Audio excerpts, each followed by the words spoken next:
नमस्कार दोस्तों। इस एपिसोड में इंग्लिश की स्टडी करेंगे हम लोग। इंग्लिश पर हम एक वीडियो ऑलरेडी जारी कर चुके हैं।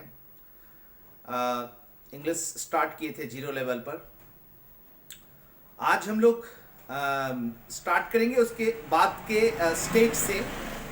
पहले स्टेज पर हम लोग स्टडी कर चुके थे कि कोई भी सेंटेंस होता क्या है, सेंटेंस बनते कैसे हैं, उसके टर्म्स एंड कंडीशन क्या है, सेंटेंस कैसे बनते हैं, वर्ड्स से बनते हैं, वर्ड्स कैसे बनते हैं, अल्फ़ाबेट से बनते हैं। अल्फ़ाबेट 26 होते हैं जिसे हम लोग 3 भागों में बांटा था, vowel, semi vowel and consonant के रूप में।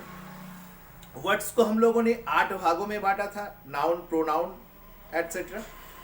और सेंटेंस को 5 प्रकार में बांटा गया था, जिसमें 2 महत्वपूर्ण पॉइंट्स हम लोगों को मिला था कि हम वॉवेल का प्रयोग किए बिना वर्ड्स नहीं बना सकते हैं और वर्ब का प्रयोग किए बिना हम लोग सेंटेंस नहीं बना सकते हैं।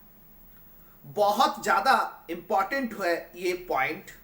वर्ब का प्रयोग नहीं करने से सेंटेंस नहीं बन सकता। अब हमको जानना है, हमको समझना है वर्ब को। हालांकि वर्ब का डिटेल्स डिस्कशन हम जब पार्टिसिपल स्पीच को पढ़ाएंगे तो उस पीरियड में किया जाएगा। अभी जो मैं वर्ब के बारे में परिचय कराऊंगा, वर्ब को जो समझाऊंगा, वो एक दूसरे टाइप का है, विषय वस्तु होगा। मैं वर्ब के इंपॉर्टेंस को भी समझा रहा हूं और वर्ब के परिवार से परिचय करा रहा हूं। तो चलिए देखते हैं वर्ब का परिवार कैसा है। तो शुरू करने से पहले अगर आप मेरे इस चैनल में नए हैं तो मेरे इस चैनल को आप सब्सक्राइब कीजिए, लाइक कीजिए और कमेंट्स भी कीजिए। हाँ, और बेल आइकन दबाना ना भूलें, क्योंकि नया नोटिफिकेशन, नया वीडियो आप तक पहुंचने के लिए ये जरूरी है। चलिए शुरू करते हैं। तो वर्ब बहुत इंपॉर्टेंट है, तो हम लोग आज स्टार्ट करेंगे वर्ब के परिवार से। ये जो वर्ब है, ये वर्ब को जब हम हिंदी से इंग्लिश में या फिर इंग्लिश से हिंदी के और ले जाएंगे, तो जब हम इंग्लिश से हिंदी में ले जाएंगे, जैसे प्ले, PLAY, प्ले का मतलब होता है खेलना।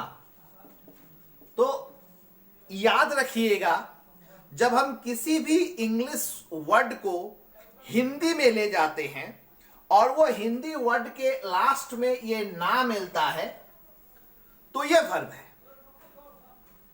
लेकिन कैसा वर्ब है? ये मेन वर्ब है। इसी पर हम लोग विचार करेंगे, अर्थात वर्ब के परिवार पे हम लोग विचार करेंगे।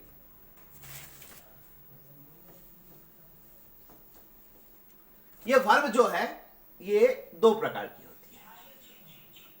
एक को कहते हैं मेन वर्ब और दूसरे को कहते हैं एक्सिलरी वर्ब।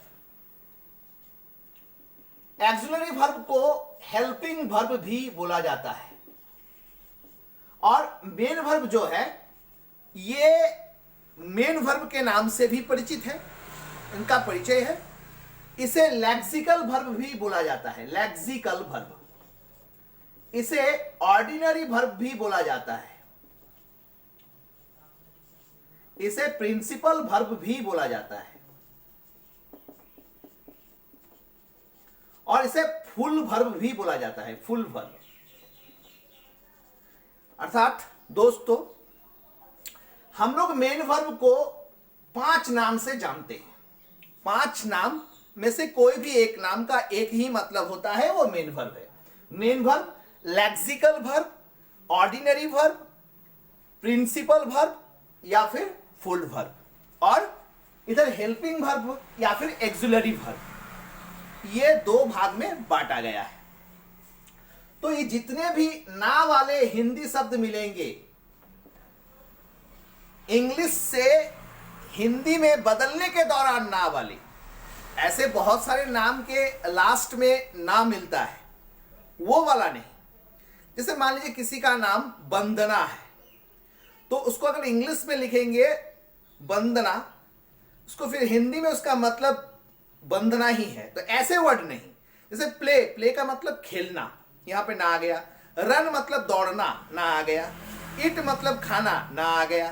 तो जितने भी मेन वर्ब है उसके लास्ट में आपको ना मिलेंगे जब आप हिंदी से इंग्लिश से हिंदी में जाएंगे।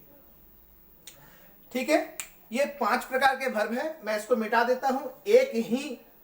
5 प्रकार के वर्ब नहीं, 2 प्रकार के वर्ब है, इसका 5 नाम है। तो ये मेन वर्ब को हम लोग 2 भागों में बांटेंगे, एक फाइनिट वर्ब, फाइनिट वर्ब, और एक नॉन फाइनिट वर्ब। ये फाइनिट वर्ब को हम लोग 5 भागों में तोड़ देंगे, 5 भागों में। ये 5 भाग क्या क्या है? 1 2 3 4 5। इसमें आएगा V1, V2, V3, V4 और V5। हम लोग सभी जानते हैं कि वर्ब के 5 फॉर्म होते हैं, V1, V2, V3, V4, V5। Play, play के बाद प्लेड, प्लेइंग, प्लेस, ये 4 हो गया। Play, played, played, playing, place, ये 5। ये 5 जो वर्ब होते हैं ये फाइनल वर्ब है। ये जानना जरूरी है किसके साथ किसका कनेक्शन है। और नॉन फाइनल वर्ब को हम लोग 3 भागों में तोड़ेंगे। एक हो गया इनफाइनेटिव, एक हो गया जेरांड, और एक हो गया पार्टिसिपल। 3 भागों में तोड़ेंगे। इनफाइनिट जो है, इनफाइनेटिव को हम लोग 2 भागों में तोड़ेंगे, 2 भागों में। इनफाइनेटिव को हम लोग 2 भागों में तोड़ेंगे। एक हो गया फुल इनफाइनेटिव, और एक हो गया बेयर इनफाइनेटिव। जेरांड का कोई फॉर्म नहीं है, ये वर्ब के साथ आईएनजी जुड़कर वर्ब बनता है, नाउन का काम करता है। और पार्टिसिपल्स को हम लोग 3 भागों में तोड़ेंगे, प्रेजेंट पार्टिसिपल्स, पास्ट पार्टिसिपल्स और प्रेजेंट परफेक्ट पार्टिसिपल्स। उसी प्रकार अगर हम लोग एक्सिलरी वर्ब अर्थात हेल्पिंग वर्ब को तोड़ेंगे तो हेल्पिंग वर्ब 3 भाग में टूटेंगे। एक प्राइमरी वर्ब, दूसरा मार्जिनल वर्ब, तीसरा मॉडल वर्ब। ये 3 भाग में टूट जाएंगे, primary verb, marginal verb, modal verb. ये प्राइमरी वर्ब जो है ये 3 भाग में फिर टूटेंगे। एक हो गया बी वर्ब, एक हो गया डू वर्ब, और एक हो गया हैव वर्ब। बी वर्ब के अंतर्गत 5 हेल्पिंग वर्ब आते हैं, am, is, are, was, were. ये बी वर्ब के अंतर्गत आते हैं। डू वर्ब के अंतर्गत 3 वर्ब आते हैं, डू, डज और डिड। और हैव वर्ब के अंतर्गत 3 वर्ब आते हैं, हैव, हैज और हैड। मॉडल वर्ब के अंतर्गत हम लोग मॉडल एंड मार्जिनल को एक साथ पढ़ेंगे, इसको बाद में डिस्टिंग्विश करेंगे। ये मॉडल वर्ब के अंतर्गत 2 प्रकार के मॉडल वर्ब क्वालिटी में आएंगे, इसे V1 और V2 के रूप में हम लोग दर्ज करेंगे। जैसे कैन के पुट, मे के साथ माइट, विल के साथ वुड, सेल के साथ शुड, उसके बाद must, ought to, need not, used to और डेयर। ये हेल्पिंग वर्ब का परिवार है। ये हेल्पिंग वर्ब का जब तक हम प्रयोग नहीं करेंगे कोई भी सेंटेंस नहीं बनेगा।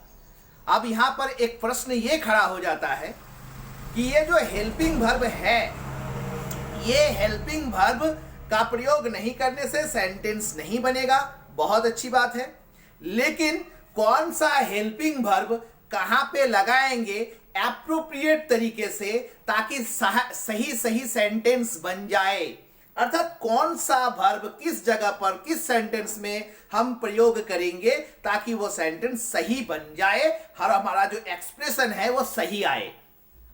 ये एक बहुत बड़ा प्रश्न है ना। इतने बड़े परिवार में कौन सा वर्ब को कहां पे लगाएंगे, इसकी जानकारी हमें कौन देगा, इसकी जानकारी हमें कौन देगा, ये एक प्रश्न खड़ा हो जाता है। कौन देगा इसकी जानकारी? इसकी जानकारी कौन देगा, चलिए आइए चर्चा करते हैं। अगर आप स्क्रीनशॉट लेना चाहते हैं तो स्क्रीनशॉट ले सकते हैं, नहीं तो हम इस प्रश्न पर आएंगे कि इतने बड़े वर्ब के परिवार से सेंटेंस को कौन सा सेंटेंस में कौन सा वर्ब का प्रयोग हो, इसकी जानकारी हमें कौन देगा। इस पॉइंट्स पे हम लोग डिस्कशन करेंगे। आप एक स्क्रीनशॉट लेना चाहते हैं तो ले सकते हैं, अन्यथा मैं इसको डिलीट कर देता हूं, साफ कर देता हूं।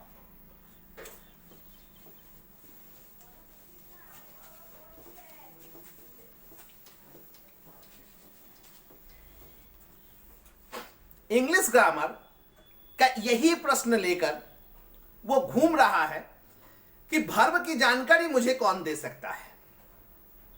तो वर्ब की जानकारी कौन दे सकता है, इस विषय को लेकर वो सबसे पहले सिंटैक्स के पास पहुंचता है। सिंटैक्स कौन है? ये भी इंग्लिश ग्रामर का एक आइटम है जिसके बारे में हम लोग पढ़ेंगे। ये मेनली क्या बताता है? वर्ब के बारे में बताता है। तो इंग्लिश ग्रामर सिंटैक्स को पूछता है, क्या आप हमें वर्ब के बारे में जानकारी देंगे ताकि हम वर्ब का सही सही सिलेक्शन कर सके और सही सही सेंटेंस बन सके। सिंटैक्स यही कह पाता है या इतना ही बोल पाता है। जैसे धार्मिक कथाओं में हम लोग देखे हैं कि इंद्र के जो टीम है, भगवान इंद्र जो हैं उनके टीम है, कोई समस्या में आ गया और वो ब्रह्मदेव के पास पहुंचते हैं और ब्रह्मदेव सारी कथा को सुनकर वह सॉल्यूशन जब नहीं निकाल पाते हैं तो उसे भगवान विष्णु की ओर भेज देते हैं। सिंटैक्स के साथ भी यही हाल है। सिंटैक्स बोला कि मैं सिर्फ इतना ही कह सकता हूं, एक मेरा फॉर्मूला है कि singular subject singular verb, plural subject plural verb, इसके अलावा मुझे कुछ नहीं आता है। मैं सिर्फ इतना कह सकता हूं कि जहां पर सिंगुलर सब्जेक्ट है वहां पर सिंगुलर वर्ब, जहां पर प्लूरल सब्जेक्ट है वहां पे प्लूरल वर्ब। इसके अलावा मेरे पास आपके प्रश्न का कोई उत्तर नहीं है। यह प्रश्न का उत्तर इंग्लिश ग्रामर को सेटिस्फाई नहीं करता है। यहां पर इंग्लिश ग्रामर मतलब सारे स्टूडेंट्स इंग्लिश ग्रामर है, यहां पर सारे स्टूडेंट्स को यह आंसर सेटिस्फाई नहीं करेगा। इंग्लिश सीखने में बाधा कहां कहां उत्पन्न होती है, मैं उन पॉइंट को पर डिस्कशन कर रहा हूं। तो बहुत रिसर्च करने के बाद यह पता चलता है कि सिंटैक्स कहता है कि इसकी जानकारी तुम्हें एक आइटम दे सकता है और उसका नाम है टेंस। जब टेंस के पास पहुंचता है इंग्लिश ग्रामर कि आप वर्ब के बारे में मुझे जानकारी दे सकते हैं, तो टेंस कहता है निश्चित रूप से दे सकते हैं, निश्चित रूप से दे सकते हैं। और मेरा काम भी तो यही है कि वर्ब को चुनना और सही जगह पर पुट कर देना। लेकिन मैं पुट नहीं करता हूं, मैं सिर्फ बता देता हूं। पुट तो स्टूडेंट को करना है। यह जानकर इंग्लिश ग्रामर में एक जान आ गया कि हां कि वर्ब का कोई जानकार है। अर्थात हम कह सकते हैं कि टेंस क्या है? टेंस एक्सपर्ट ऑफ वर्ब है। वो वर्ब का स्टडी करता है, वर्ब को सही डिस्ट्रीब्यूशन करने में मदद करता है। टेंस का काम क्या है? वर्ब को सेट करना। टेंस का काम क्या है कि वर्ब को सही सेंटेंस, किसी सेंटेंस में सही सही पुट करना। यही टेंस का काम है और यही काम सबसे महत्वपूर्ण है, क्योंकि वर्ब का जब तक हम वर्ब को जब तक हम पुट नहीं करते हैं सेंटेंस नहीं बनेंगे, और सेंटेंस नहीं बनेंगे तो मेरा इंग्लिश बेकार हो गया। इसलिए सबसे बड़ा काम, जिम्मेवारी वाला काम टेंस के पास है। इसलिए टेंस बहुत इंपॉर्टेंट है।